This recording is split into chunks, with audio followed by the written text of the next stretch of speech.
nós vamos falar sobre a Igreja Universal do Reino de Deus. A razão pela qual nós escolhemos falar sobre essa igreja é que ela é a mãe de muitas outras igrejas parecidas.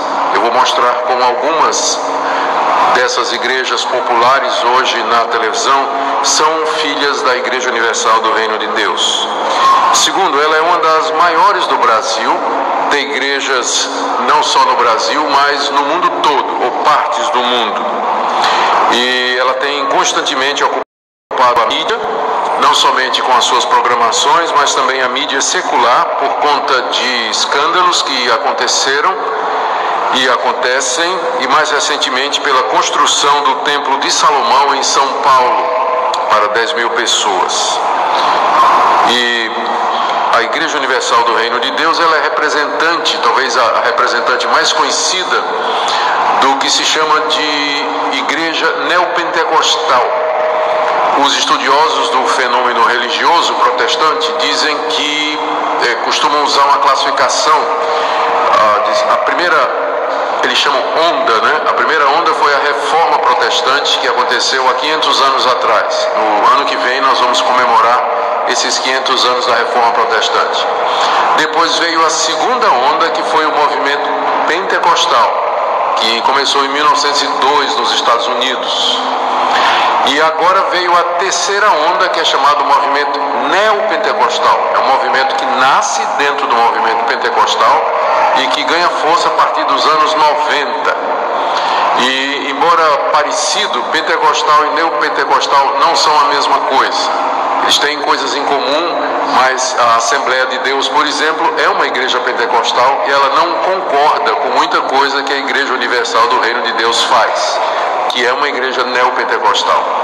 Se você pergunta o que é que nós somos, nós somos da primeira onda, né? Nós somos da igreja reformada evangélica.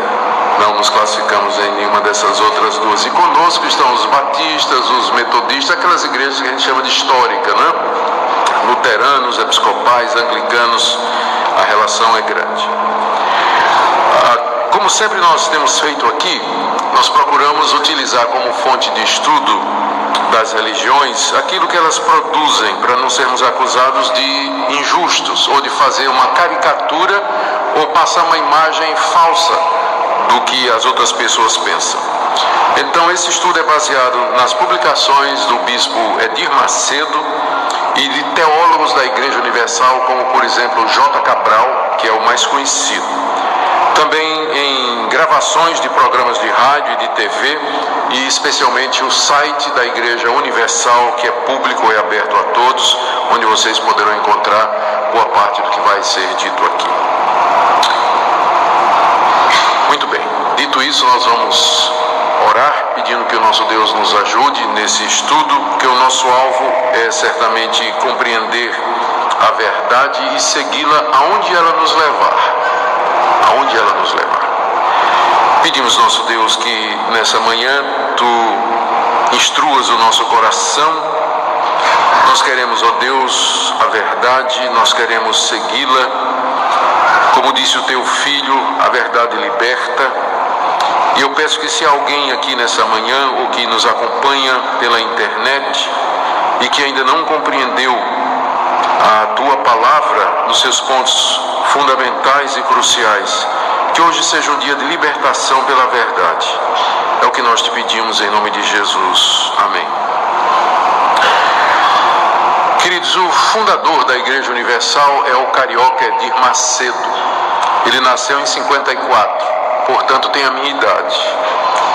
O pai dele era comerciante e 61, pode parar de fazer a conta. Então, o pai dele era comerciante, e eram de uma família católica, praticante. Em algum momento na sua adolescência, Macedo se torna evangélico e vai frequentar uma igreja chamada Igreja Nova Vida, do bispo Macalister, que era uma igreja pentecostal no Rio de Janeiro. Aos 21 anos, ele sai da Igreja Nova Vida e é consagrado pastor na Casa da Bênção. Casa da Bênção, naquela altura, era uma das igrejas neopentecostais mais conhecidas no Brasil e vinha crescendo muito. e ele é consagrado pastor ali aos 21 anos de idade. 2 anos depois, aos 23, ele sai da Casa da Bênção, ele já era pastor, sai da Casa da Bênção, juntamente com 2 outros pastores, um chamado Carlos Rodrigues, que ninguém mais sabe nada sobre ele, e outro chamado R.R. Soares. Então, eles saem da Casa da Bênção e fundam a Igreja Universal em 1977. 3 anos depois, ele briga com R.R. Soares. E R.R. Soares sai da Igreja Universal e funda a Igreja Internacional da Graça, que é conhecida também hoje, e a origem é neopentecostal, né? Ele, junto com Edir Macedo, saíram da Casa da Bênção, fundaram a Universal, depois se separaram. Em 1998, portanto, 18 anos, 20 anos depois disso aqui, o Edir Macedo se desentendeu com um obreiro que vinha crescendo muito dentro da Igreja Universal e expulsou o obreiro. O nome dele era Valdomiro Santiago, que sai e funda a Igreja Mundial do Poder de Deus, e que cresceu a princípio roubando ou tirando membros do Edir Macedo. Foi uma guerra na época, não é? O Valdomiro Santiago se declara bispo nessa igreja que ele começou, constitui um colegiado de bispos que logo em seguida declaram que ele é apóstolo. Então, Valdomiro Santiago é apóstolo na igreja que ele mesmo fundou. E em 2006, Valdomiro Santiago teve uma briga com um bispo que saiu e fundou a Igreja Apostólica Plenitude do Trono de Deus. Estou falando de Agenor Duque. Então, essas grandes igrejas neopentecostais que estão na mídia hoje e que atraem atenção pela maneira, às vezes, estranha, bizarra, não é? Com que conduzem os cultos, todas elas têm uma raiz só, Edir Macedo, e a fundação da Igreja Universal do Reino de Deus. Estas igrejas são Universal do Reino de Deus, Edir Macedo; Internacional da Graça, R.R. Soares; Mundial do Poder de Deus, Valdomiro Santiago; e Igreja Apostólica Plenitude do Trono de Deus, de Agenor Duque. Essas são as igrejas que nós chamamos de neopentecostais, as mais conhecidas. Tem ramos, tem subdivisões, tem ramificações, mas o que eu vou falar sobre a Igreja Universal se aplica a todas essas igrejas. Então, o que se diz de uma se diz de outra. A Igreja Universal cresceu muito depois da sua fundação, levantou muita polêmica, inclusive na mídia secular, por conta das suas práticas, e investiu pesado na televisão. A Universal é proprietária da Rede Record, da Rede Mulher de Televisão, tem mais de 60 emissoras de rádio no Brasil, além de dezenas de empresas e empreendimentos dos mais variados tipos. Segundo alguns, é uma das empresas mais bem-sucedidas do Brasil.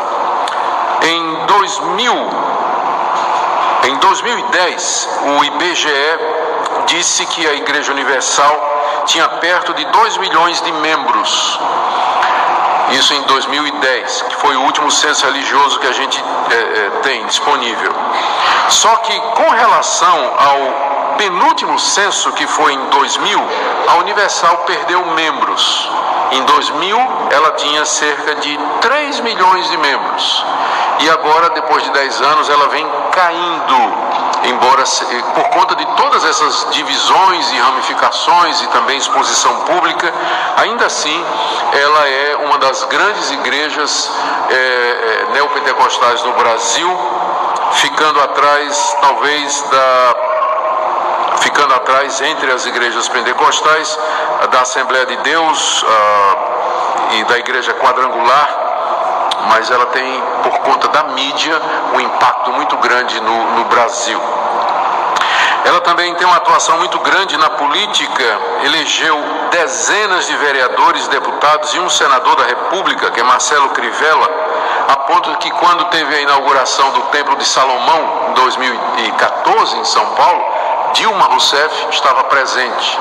na cerimônia, porque ela percebe o poder político de barganha que essa igreja tem. Ela tem muitos vereadores, deputados, senador, então ela se articula politicamente e é conhecida pelo voto de cabresto, né? Quando está chegando a eleição, o bispo diz: vocês vão votar em tanto, e aí tem 2 milhões de votos garantido para aquela pessoa que o bispo disser que tem que ser a pessoa que vai ser votada. Então ela é bem disputada pelos políticos, né, que procuram, que falam nos seus púlpitos e frequentam suas reuniões na busca do voto desse pessoal.